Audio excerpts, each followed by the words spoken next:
Louisiana oyster products, this is considered the choicest, the aristocrat of the oyster world.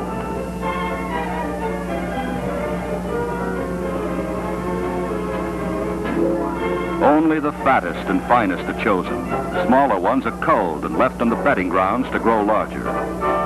Each basket measures 1.5 bushels or 1 sack. 2 sacks make 1 barrel.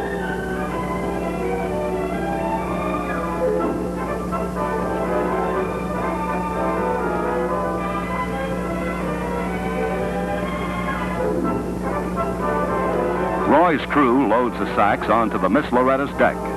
Then he goes back with the Marin bee to gather another harvest. While I take a well-loaded Miss Loretta in to the oyster docks at Port Sulphur, where they will go onto trucks and begin their long trip to the homes of America. From January through April, we harvest steam oysters for canning purposes.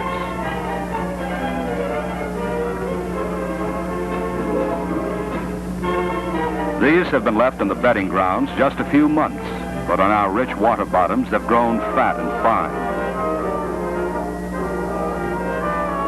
Because they're so large, we can load the Miss Loretta in 10 or 12 hours and make 3 trips a week to the steam factories around the coast. In 1 week, we'll take as much as 1,500 barrels to the factory.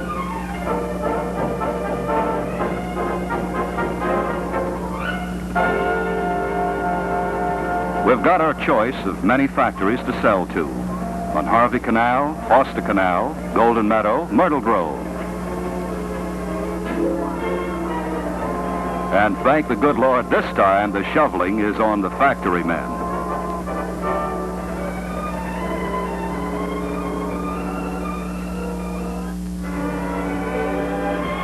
The oysters are washed thoroughly, loaded in cars to the steam box, steamed 15 minutes for easy opening, shucking, and processing. And here we have the finest steam oysters in America.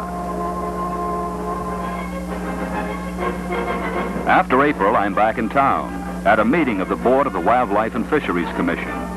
Mr. James McConnell, Chief of the Oyster Division, Mr. Rudolph Easterly, Director for the Commission, and Mr. E.R. MacDonald, Chairman of the Board, asked me in as consultant.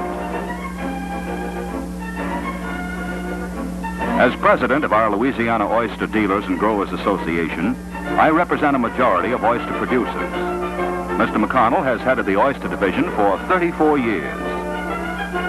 The Wildlife and Fisheries Board is a group of men to be proud of, leaders from all over the state, who give their time to supervise the many various activities of the Commission.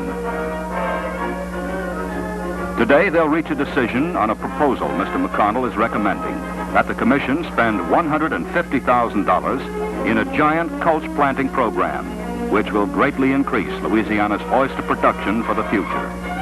Mr. McConnell shows them results from the similar culch plantings of the previous year.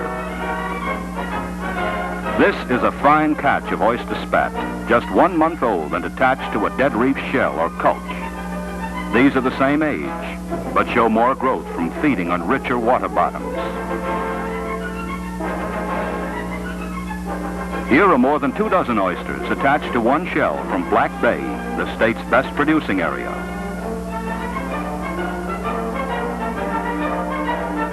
The